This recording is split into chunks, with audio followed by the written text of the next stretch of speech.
But time went on, and I got into like, I mean, you know, he gave me weed, so I started smoking weed every day, literally every day. There was one time it was right before 8th grade. How much did he give you?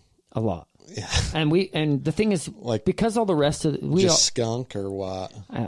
He probably grew it himself. I'm serious. He probably grew it himself. And I don't know if it was the strongest stuff. I didn't really care at the time. Well, it's like it's nowadays, strong enough. Yeah. Nowadays, there's so many different strains. It's so strong, like compared to what we used to smoke. Half the stuff that we smoked back then were mixed with leaves too, so you're not even getting. So it would last longer. Yeah. So I got really into like that, and I remember this one time I show up at school. Okay, this is in 7th grade. I show up at school, and I'm not high, and one of the teachers asks me, "Hey, John, what's wrong with you?" And I'm thinking in my head, I'm like, "I'm not high." Yeah, that's what's wrong. 'Cause they always saw me high. That when I showed up to school not high, that was like a new person. Yeah. Right.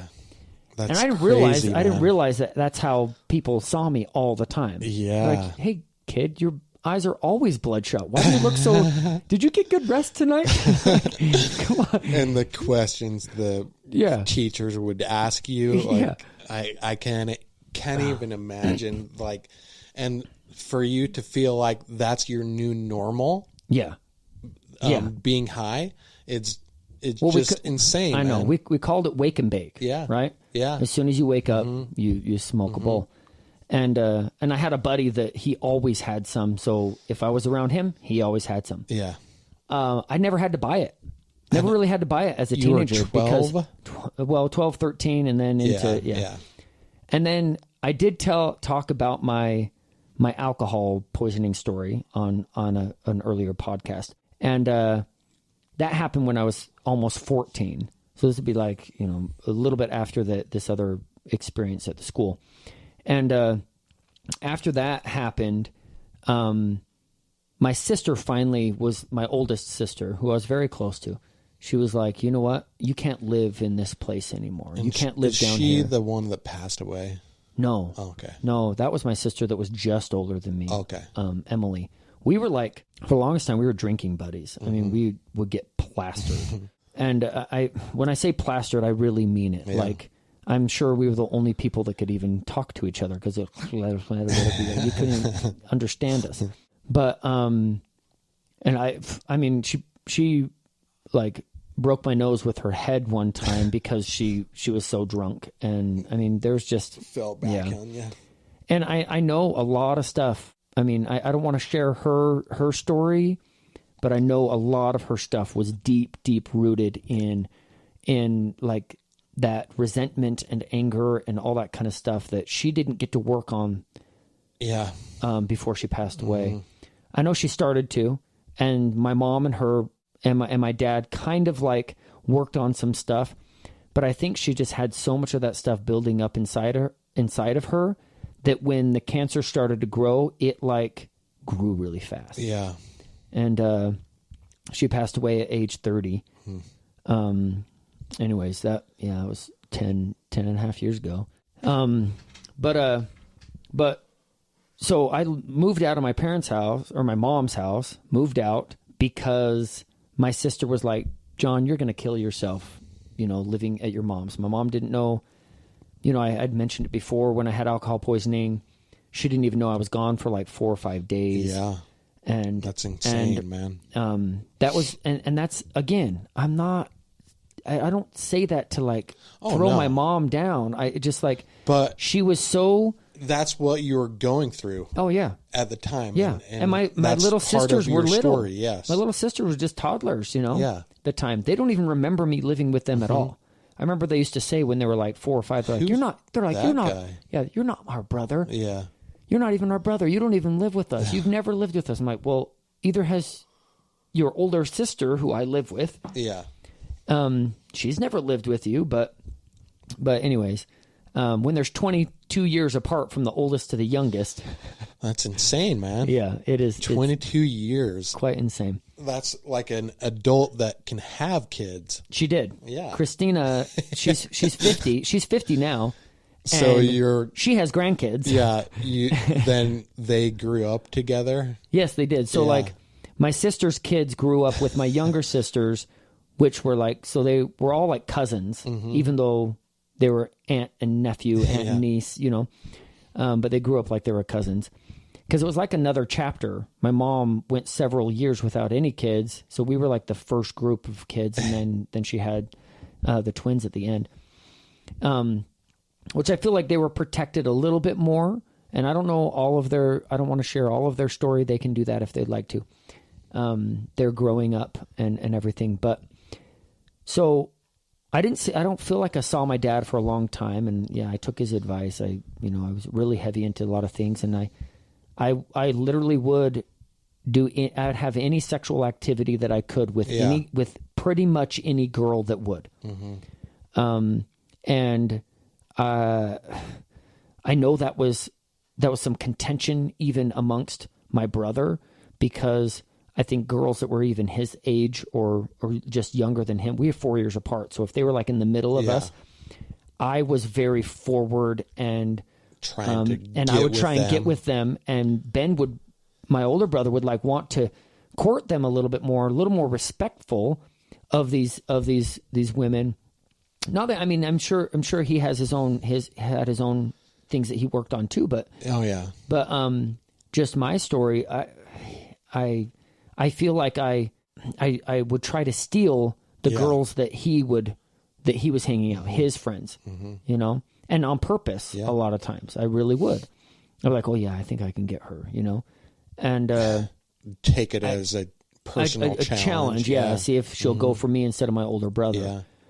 And I don't know if we've ever talked about that, but you know, it's not a thing anymore. Like I said, we worked through all this stuff, and this used to, like I said, it used to be really hard to talk about this stuff. I used to shake. I would just because I get very emotional, but I worked through it. And so there was this time where my dad was in the mental institution, and I went and visited him.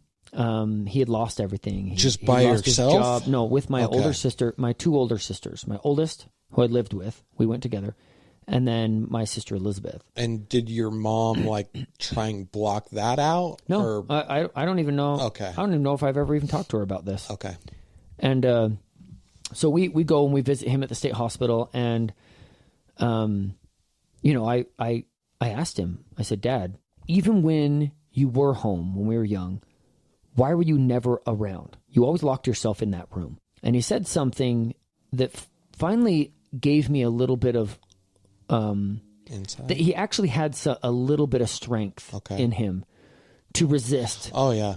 And he said, I didn't want to do to you what my father did to me. Well, yeah.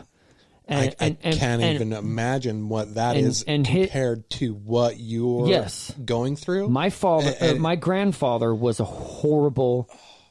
see, my dad wasn't a good influence, but he wasn't evil. Well, now my grandpa, he was evil. Maybe if that would have been the case, that he didn't try and hide himself from you, you would have ended up just like your dad. Yeah. And so, it's just... So that was his thing. He's like, I just didn't want to do it to you what, my father did to me.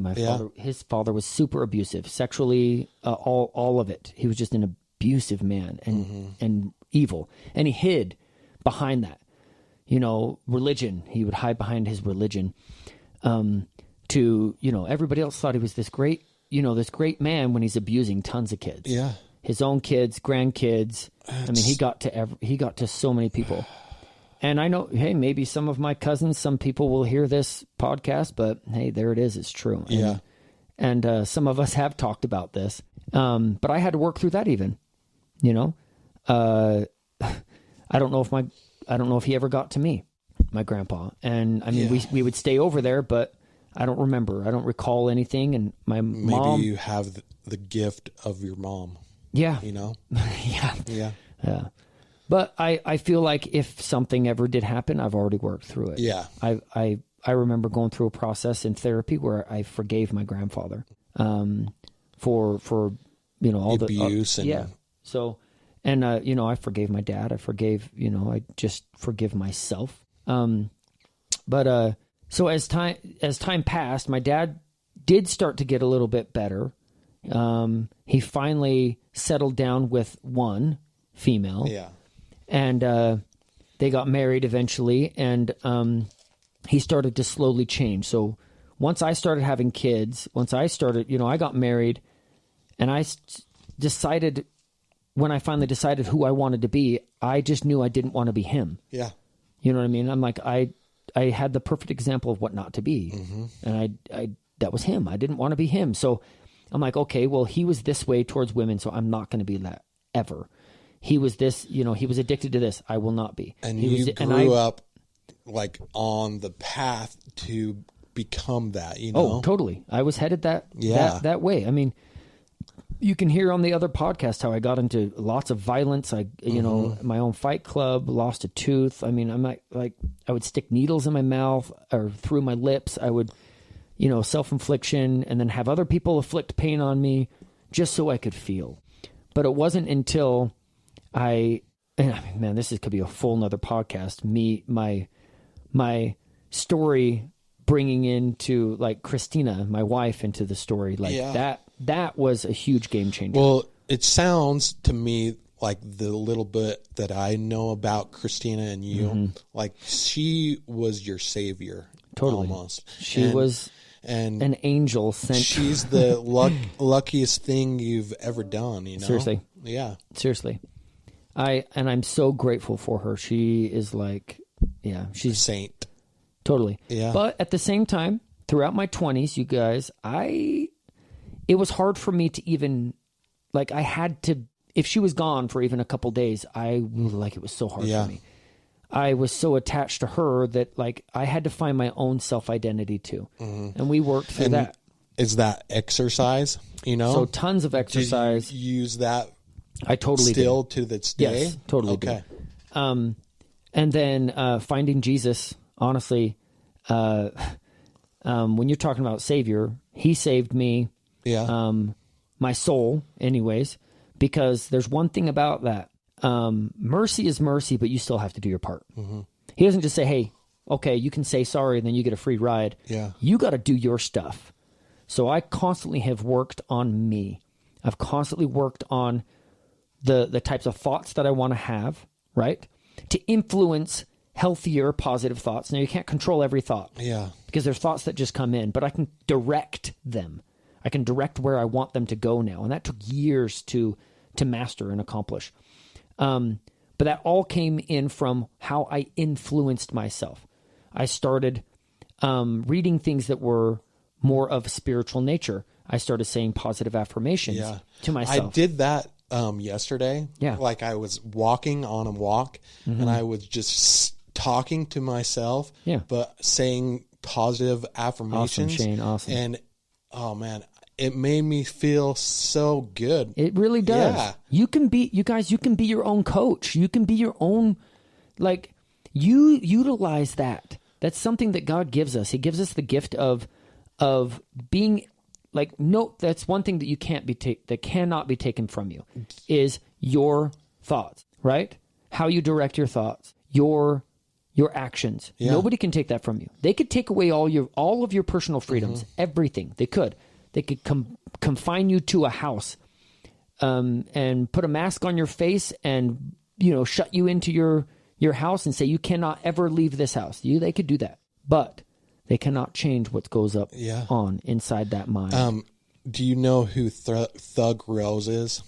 Oh, she just familiar. fought in the UFC and won the title. Anyway, one thing she was doing before the fight, she was saying, I'm the greatest. I'm the greatest.